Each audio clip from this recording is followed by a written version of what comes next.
Christopher7, how you doing? I'm Spartan077 reporting in from the United States. Salute. Nah, man. I just wanted to talk to you about this video that you created called The Bible. The Big Ol' Broco Crazy. Um,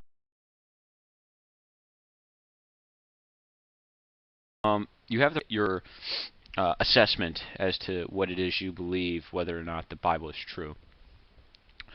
I just wanted to point out to you, though, that using Deuteronomy to show that women were not valued in the times of the Jews, that's not a convincing argument as to, the book being crazy. Because, sadly, those were the times that they lived in. And, by the way, that's not necessarily God's commandment to Israel.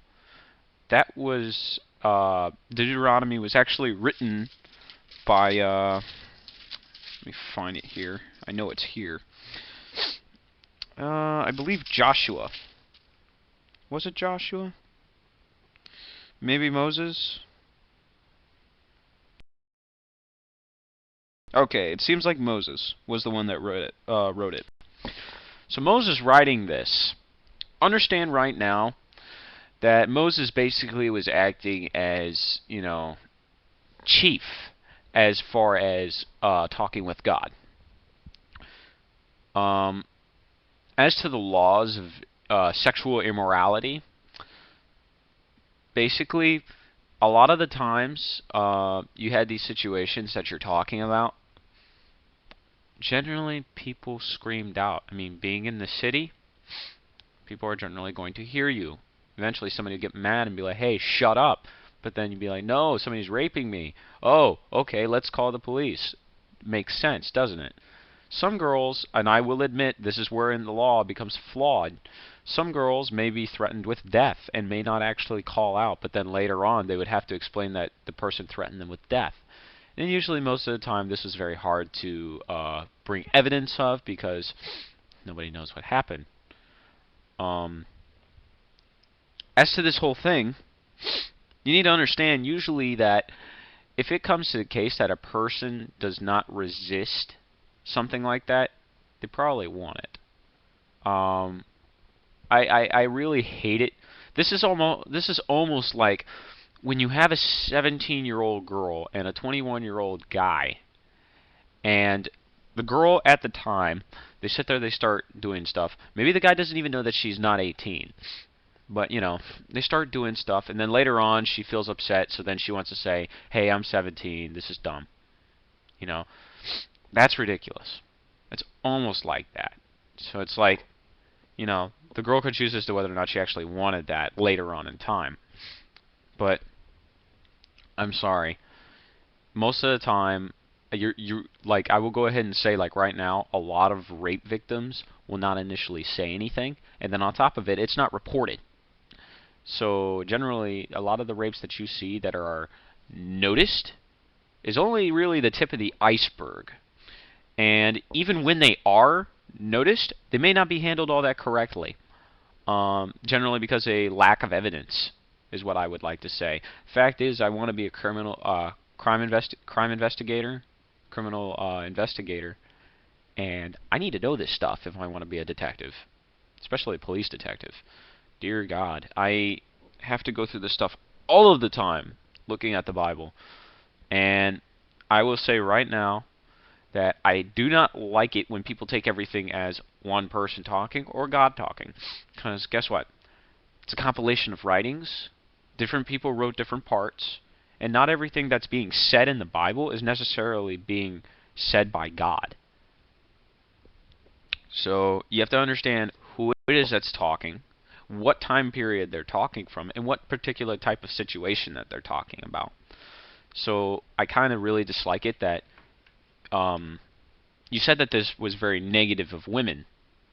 I don't see negativity here among women. It's very negative among men, too. I mean, if they were to sit here and to falsely accuse a girl of not being a virgin and then there was evidence that she was, this guy got stoned for just even suggesting that she wasn't. So There are situations where basically, understand, you look at all the times that people got stoned. Throughout these whole situations you mentioned in Deuteronomy, the guy gets stoned every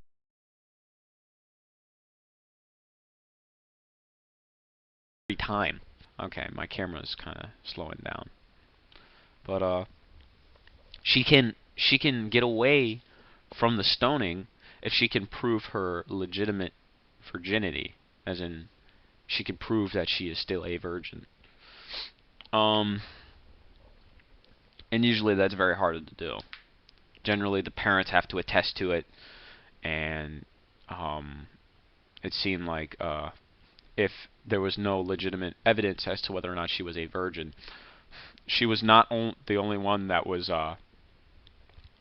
punished, but the parents were also embarrassed, and they were to be ridiculed for what had happened, because they were to be able to avert this type of action that their daughter supposedly had done. And this is where the law of man becomes flawed, because guess what? Some people get convicted of crimes that they didn't necessarily commit. Yep, that's right. Some people get convicted of murder and didn't actually murder anybody. Some people get convicted of rape and didn't rape anybody. Some people get convicted. That's not so much as that God is a horrible person, but that's just the showing that the man is flawed in its actions as far as law.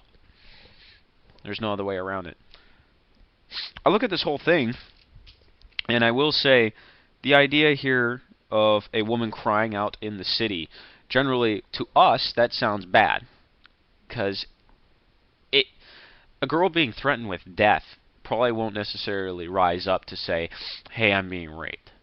Generally they don't do that now in this society. Probably about 90% of rapes that actually happen are not necessarily reported, much less the person gets convicted. I would say this whole situation here, yeah, it does sound bad to us, but it was a different time frame. Part of the reason why it is that generally if a girl did not call out and they didn't necessarily say anything like, hey, I'm being raped, it's generally because maybe they liked it. Like, you have to even think about this kind of weird stuff too. Maybe they liked it and maybe they kept going because they wanted to enjoy in the pleasure. And that's not saying that that's all the time what happened. It's completely situational. But um and don't get me wrong, you need to understand, like, everything that's written here are laws that were in place by man, but were motivated by God. Okay. If any man takes a wife and goes in to her and detests her, and charges her with shameful conduct and brings a bad name on her, and says, I took this woman, and when I came to her I find she was not a virgin, then the father and mother of the young woman shall take and bring out the evidence of the young woman's virginity to the elders of the city at the gate. City of the gate. Gates of the city. That's generally where public disputes are held. Also, place for public killing, punishment, stoning, maybe hanging later on in time. So it's where you kind of get an idea as to what's really going on. And he detests her. Now he charged her with shameful conduct, saying, I found your daughter was not a virgin. Now spread the cloth before the elders of the city, and the elders of the city shall take that man and punish him. And they shall fine him 100 shekels silver and give them to the father. By the way, 100 shekels may have been very valuable to the Jews at that time. Just because we see it as $8.50, dude, we're the strongest nation in the country. I mean, that's hilarious. We're the strongest nation in the world. Our dollar is going to be very, very valuable compared to like the civilization, like the Persian Empire, Greece, Roman Empire. Everything that we have is very, very valuable. So generally, yeah, it's probably going to be looked upon as chump change, but to them, it's probably their whole income. Just thinking about it. But yeah, that'll basically give you a relative idea as to what it is I feel was wrong with this video. Sorry,